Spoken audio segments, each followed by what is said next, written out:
welcome back to yet again another episode of Devil Dash. My name is Wills, and I'm joined here by Josh. And we are talking ASU basketball today because football season's over. And sadly, we thought, this is a basketball school now. Guard you, Bobby Hurley. We have some five-star recruits, and everything's going right for this team. We're going to kind of dive into everything. We're going to be talking about ASU's tournament hopes. Is this team in serious trouble? It's going to take a real winning streak or a Pac-12 tournament run for this team to probably make the tournament. We're going to get into that, and then how has COVID really affected ASU athletics? We've talked about it quite a bit. Of what the 3-week delays, how ASU's been affected by compared to other schools and such as that. We're going to get into all of that. But first, Josh, we are going to start off talking about just what happened this weekend. ASU's game against Oregon obviously got canceled due to COVID complications, and then we played Oregon State, a game that ASU needed to win. We talked about it last week, how you really needed both a win against a good program like Oregon, and then an Oregon State team who was coming off, I want to say, a 40-point boat racing by Arizona. Arizona, I want to say 2 or 3 days before, just blew their doors off. I want to say by 35 to 40 points. So this was a game for ASU to really get back in that win column, kind of get that momentum going, and they lost. Tell me what happened, and what do you see in that game? Well, let's look at some positives first, all right? Because there's a lot of negatives. So I'm a glass half full guy. So we'll look at the positives in this week. Let's look at one positive. This is a kind of one-sided, but we didn't get to play Oregon. And we saved ourselves from some national embarrassment because that probably would have been on ESPN. Yep. And, thinking back to how they performed against Oregon State and how U of A did against Oregon State, we obviously weren't ready for that Oregon game. So good a save there, COVID, I guess you can say, and not letting us play against Oregon. And another positive, we got Remy Martin back. He's the leader of this team. He's been out for, I want to say, 2 games. It was due to his grandfather's funeral. And, he came back, shaved the beard, hoping for a new Remy, but we didn't really get, what we were looking for. He's been the same since the beginning of the season, it seems. Yeah, it's been weird with him. The thing that he's done for ASU is bring that energy and that, that fight, even if they're down 15 points, where it's just like he is always giving it his all. And this year, since returning from, he declared for the NBA draft, came back, everyone thought this was going to be, one of the best point guards in the country. And he's been probably not a top 5 point guard in the Pac-12. I have lost on the screen, it shows, lost 4 in a row and 5 out of the last 6. They are a Remy Martin not buzzer beater, but very late, I want to say 10 seconds left, 3-pointer away from losing to Grand Canyon. Grand Canyon, for those of you that don't know. Which was our last win, by the way. Yeah, that was our last 5 weeks ago. That was our last win. For those of you that don't know, that aren't familiar with Arizona, Grand Canyon University is a very new Division I school right in Phoenix. It's growing at a huge rate, and it's going to be an awesome school sports-wise. Still don't have a football team. But, ASU's been kind of dodging them for a little bit. And as a fan, I'm not scared to say that. They always said that so Grand Canyon was the only for-profit Division I school in the country, which a lot of people didn't know. But ASU kind of used the excuse as, until you guys are not a for-profit university, we're not going to play you. Well, this is their first year not as a nonprofit. ASU finally schedules them. And it almost went down terrible for ASU. Like I said, if Remy Martin doesn't hit that 3 at the end of that game, not only is that a terrible loss, but you're now on an L6. You have lost 6 in a row now. So, that 3 is, their season might be over as it is, but that 3 is the difference maker right now from them losing 6 in a row. And, now that the U of A game just got moved up, the game in March against U of A got moved up to a week from today. So we now played U of A 2 times in 4 days. This season is in serious jeopardy. They could very well go 0-2 in those games. Yeah, and maybe this is a good thing. Less prep for the U of A team, because I'd say half that game is played on just pure physical, emotion, and the hype of that game. And Remy Martin has been there many times. He's gonna, you can put everything to the side, I think. And when you play this U of A team, it's all bets are off the table. You know, I mean, Yeah. I think this can be a good change in the Sun Devils schedule for the team this season. But man, they really have to show up because just like you said, they put up 35-point dub against Oregon State. I'm sure that was in Corvallis as well. And man, this is just a really true test for this ASU team and Bobby Hurley and how he's going to coach these guys getting ready for this very important game. Yeah, and a positive I take out of it is, you know, we saw it with the Saints versus the Bucks this weekend. When you play teams, obviously you play everyone twice in basketball. When you play them back-to-back, you get a really good feel for, you know, how that team plays, what their strong suits are. And, you know, no matter how good of a team you are, if you play someone back-to-back in consecutive games in, you know, 4 days, it's you get to know them so well. It's hard to beat them twice. You're going to have a sense of familiarity with exactly. And we saw that with the Bucks playing the Saints. You know, they played them for a third time, and the Saints probably had more talent. Yes, you know, Drew Brees didn't play well, but it's hard to beat teams 3 times. When you play those teams over and over again, it's hard to, you know, they know what you did, and you don't really know what you have to improve on if you won those first 2 games. So, or first game in this case. So I think that's a positive. And I think the reason we're so frustrated by this is, like, you know, we've seen NIT tournament, we've seen NIT years where, you know, this team wasn't very good.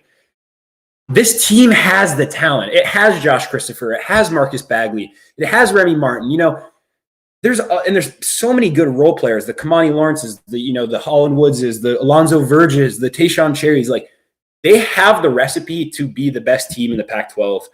And that's why this season has been a disappointment, and why, you know, like, as a fans, we're left wanting so much more.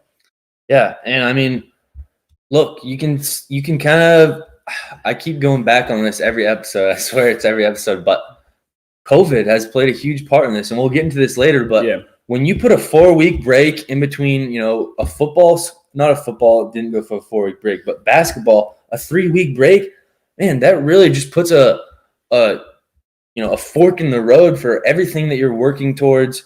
That changes how you can practice.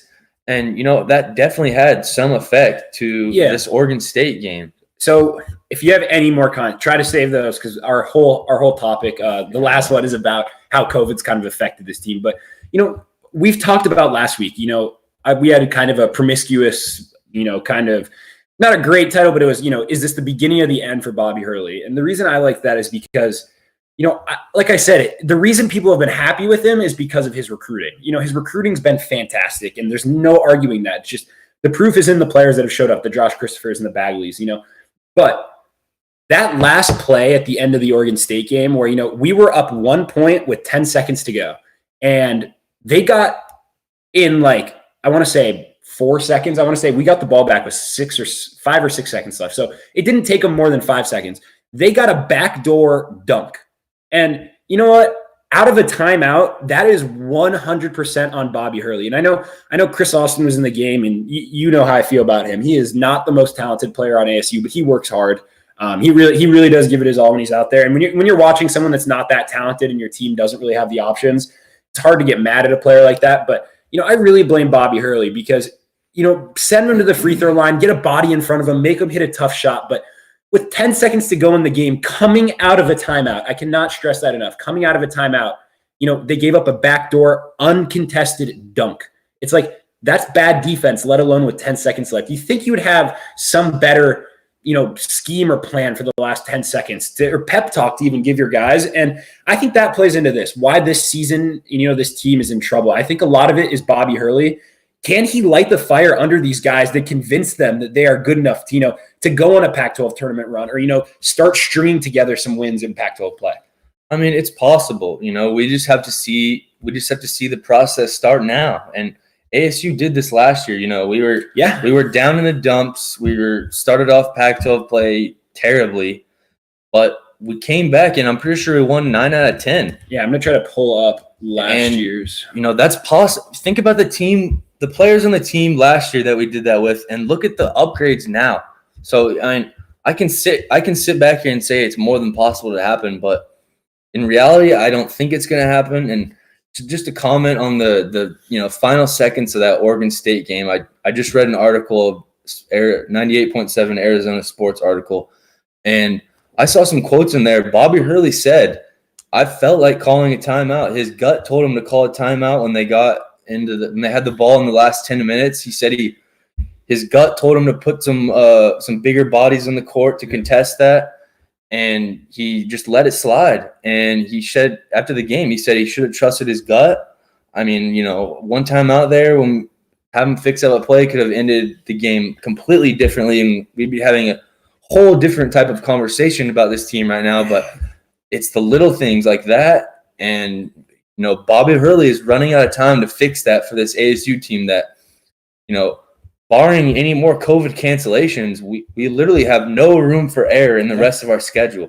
So we were talking about last year's schedule. I pulled it up. Pretty interesting, actually. So we all remember that game against St. Mary's last year where, we had 3 people score points. And no, for those of you listening at home, 3 people scored in the game. Alonzo Verge had 43 points, Romello White had 8, and Tayshaun Cherry had 5. That was it for the entire game last year against St. Mary's. So we went on a little bit of a stretch where we lost to St. Mary's, Creighton, U of A, Oregon, and Colorado. And our only wins were to Oregon State and Texas Southern. So that was a little bit of a rough stretch. That was January 16th last year was our loss against Colorado. Just around today's date is when we played Oregon State, that was on January 16th, 2 days ago, for those of you wondering. After that stretch, ASU went 1, 2, 3, 4, 5, 6, 7, 8, 9, and 1. And that includes a 7-game win streak in there. So literally right around this time next year, and this is actually a great transition into our next topic, what is needed to make the tournament. Literally this exact time last year, on the 16th, we had the opportunity to win a game. We lost to a Colorado team who, that's a team we probably could have beaten in years past. Very similar to Oregon State. And then you play U of A coming up. It's like it's a game that you can win. You can beat U of A no matter who they have. They could have Jason Terry back there again, and we could still beat them. But this is the time you need to string together wins. We saw it last year, and it needs to happen again this year. Yeah, well, just to come back on what you said about this part of the year in the Sun Devils schedule, this is the part where you have to grind. You've played enough games to figure out what everyone's role is in the court. And man, the Sun Devils are a little behind because they really haven't figured that out yet. Mm-hmm. And they really need to make a quick adjustment within, the next less than a week to figure out this offense, figure out how they're going to, take the Pac-12 by storm.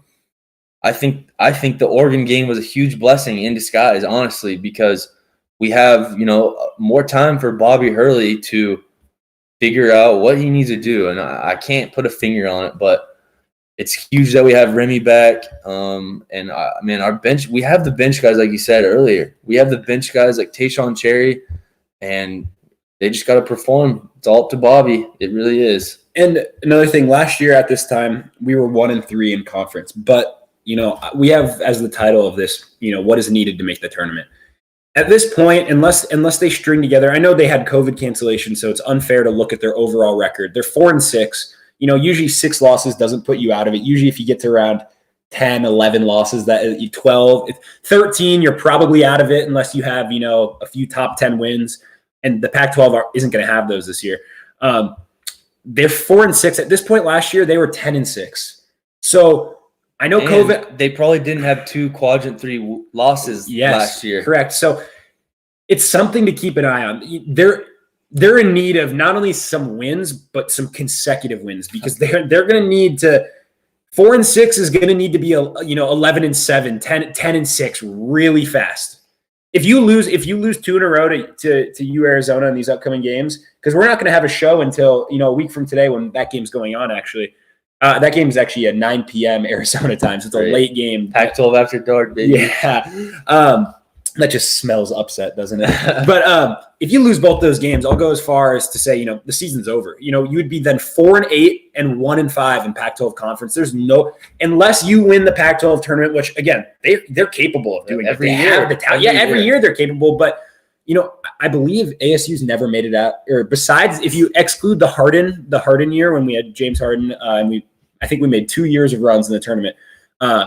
We never made it out of the first round when James Harden and Jahi Carson. Those are the only 2 players that made it past the first round in the Pac-12 tournament. And, ASU's had some good ball players here. Lou Dort, he's a starter for OKC now. It's pretty crazy. So, a miracle is really going to need to happen for this team to make the tournament. But the thing is, the Pac-12 is not that strong this year, which it works both ways for you, where you have this opportunity to stretch these wins out. Get 2 wins over U of A, and you're on a seriously good track because that's your rival too. That's a huge momentum boost. But, if you get those 2 wins, the Pac-12 might not get a whole lot of teams into the tournament is what I'm trying to say here. So, right. So, if you're a fringe team, it's not like your record is going to be, I don't know really who the best conference is this year. I would probably say the Big Ten or the SEC. The Big East is pretty good too with Villanova, Creighton, UConn, and Seton Hall. But, the Big 12 is stacked this year with Baylor, Texas, Kansas, Texas Tech, and West Virginia. But you're not going to get in over a fringe team from the Big 12 is going to get in over a fringe team from the Pac-12. And that's just as simple as it is. Yeah. And when you're thinking about what this ASU team needs to do to make the conference, I think I have two big takeaways from this. Last year at this time, our team was in a better position to make the tournament. Mm-hmm. And, you can attribute that to some Remy Martin missed games, but also a bunch of COVID cancellations. Mm-hmm. That plays a huge factor into, this team's chemistry and what they need to do moving forward. And the second thing is that they just need to I kind of spaced out on my second idea. What is it? I was just looking at the what was I about to say? It's okay. If you find it, let me know. It'll come to me right now. But, this team like I said, they have the talent to make the runs, but I'm losing faith. Bobby Hurley, it starts with him.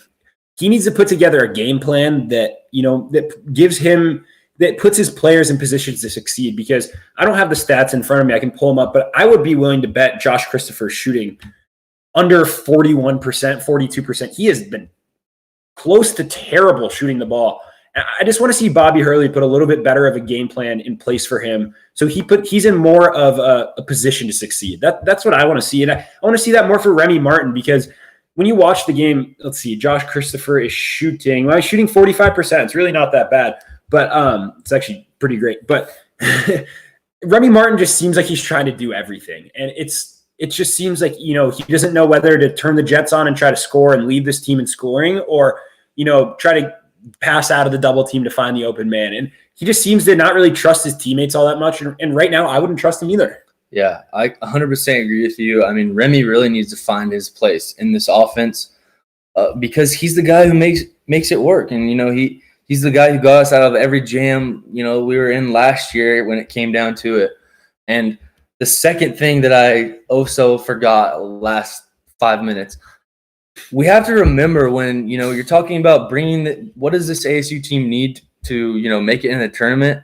We have to remember that the ASU, no matter the sport, will eat itself alive every single year, and you just have to pray that, Oregon and Colorado, lose a game to, like Stanford or someone who dropped a couple early, and maybe Washington State, a team that has a great record in the Pac-12, but really, who have they played all that much? So it's going to take a lot of factors to make this ASU team have a chance, a flipping possibility to get into the tournament and to be considered this year. Because hey, Bobby Hurley streaks on the line, and I just think about how Ray Anderson is looking at this, and he's going to have some forgiveness due to COVID and everything like that. But just look back when Ray Anderson gets a call and says, "Hey, is Bobby Hurley meeting every expectation you had for him this year?" Go back and look at his last 3 years, all the tournament appearances we made, and then 2 years. I know last year's was canceled, but 2 years without a tournament. Yeah. That doesn't look good on paper, and as we know, a lot of sports are turning into a lot of statistical. Last year doesn't count as not making the tournament. There was no tournament; no one made it, so neither didn't make the tournament. Okay, then neither did Coach K. That's no. There wasn't a tournament to make, so you can't qualify as not making it. But this is a good transition because we talked about it so much for this football team. how has COVID affected this athletic program? And we talked about it, what to expect from Jaden Daniels when he came out. Were they going to lay an egg? If, is this team have anything to play for? Blah, blah, blah. We went on every show about it. We seem to talk about it. This team, they missed 3 weeks with, Christmas and New Year's and COVID and, just everything kind of in the schedule just piled up. It was a 3-week delay.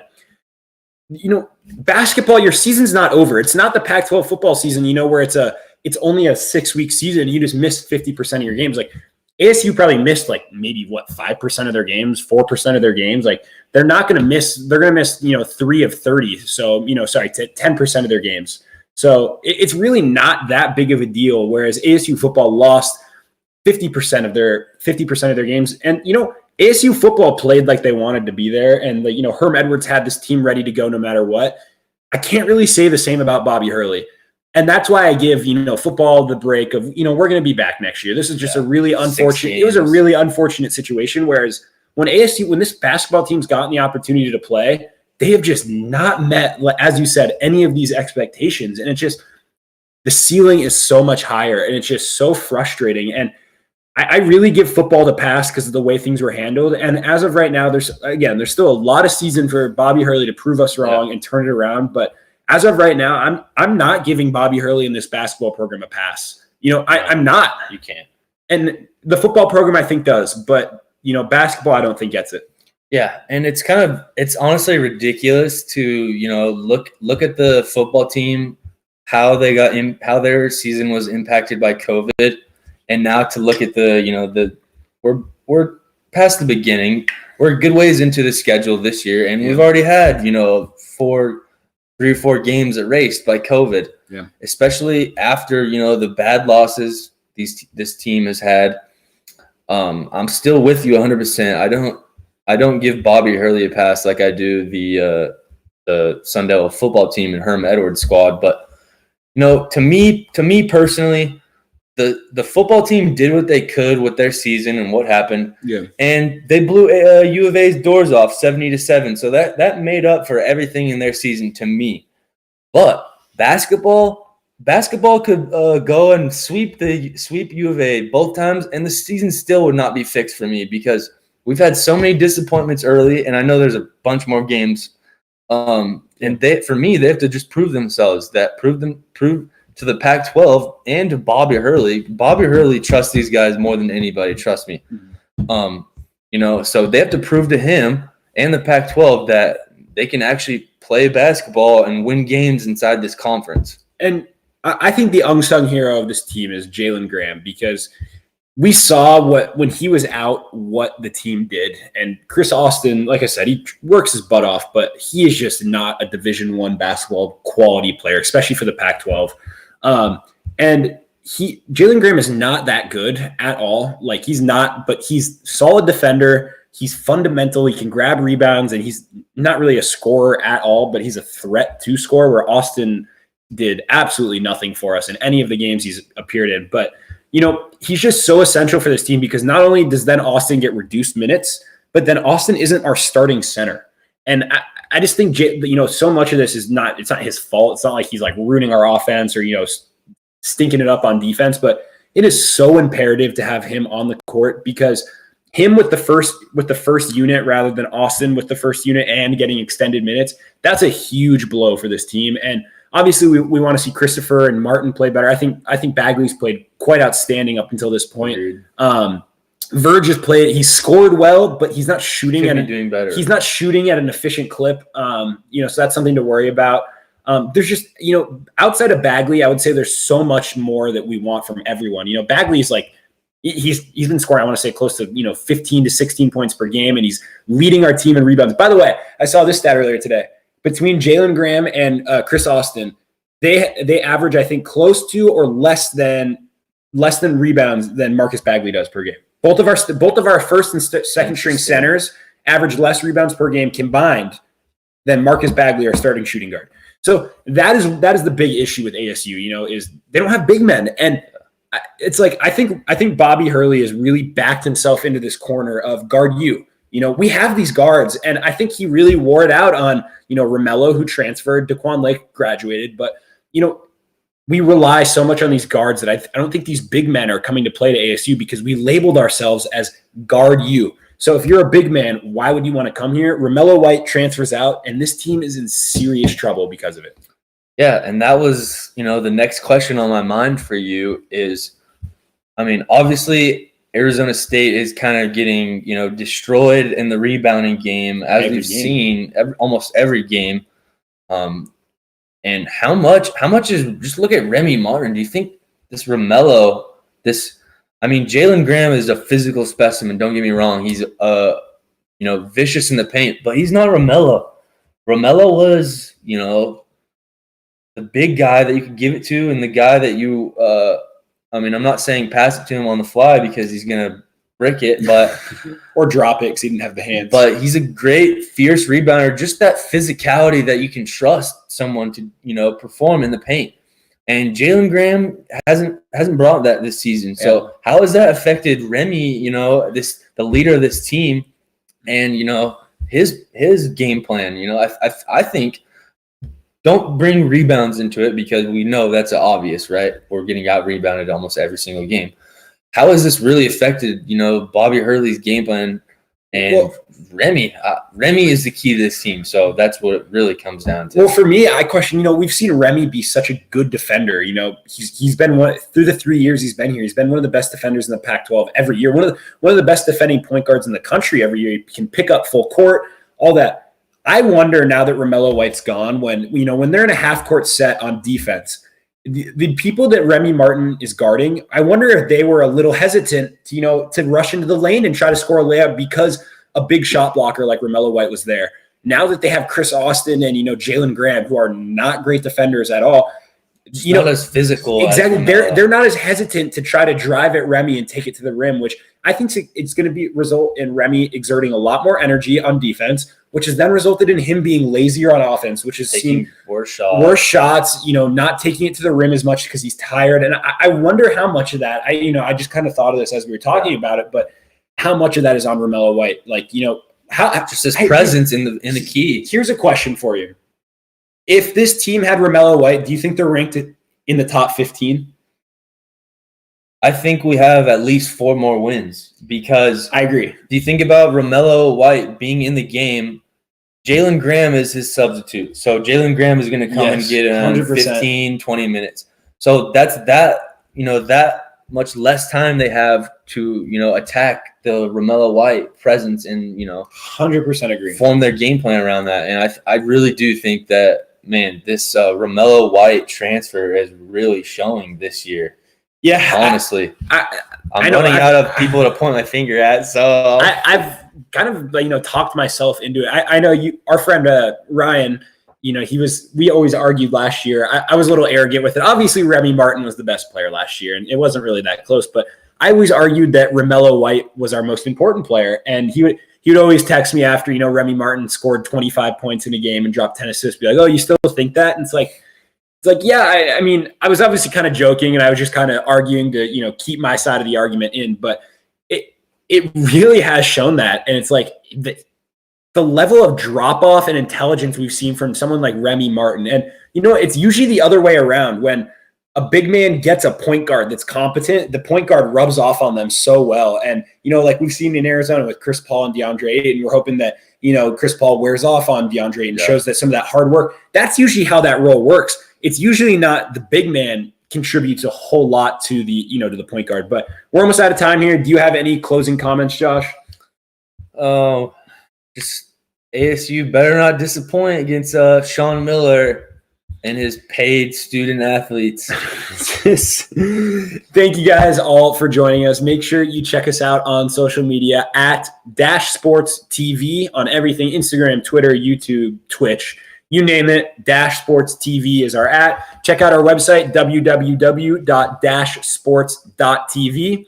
And then we do columns now. You can check out our columns exclusively on Sports Pac-12. Give them a follow on Twitter at Sports Pac-12. If you're looking for our columns, you can also head to our website, and we have all of our columns up at there. We will see you again. New time. So we used to be at 8 o'clock Arizona time, 7 o'clock Arizona time now. It's still going to be 6 o'clock California time now. Reach out to us. You have our @ on screen, and give us a holler. We will be back next week for some more.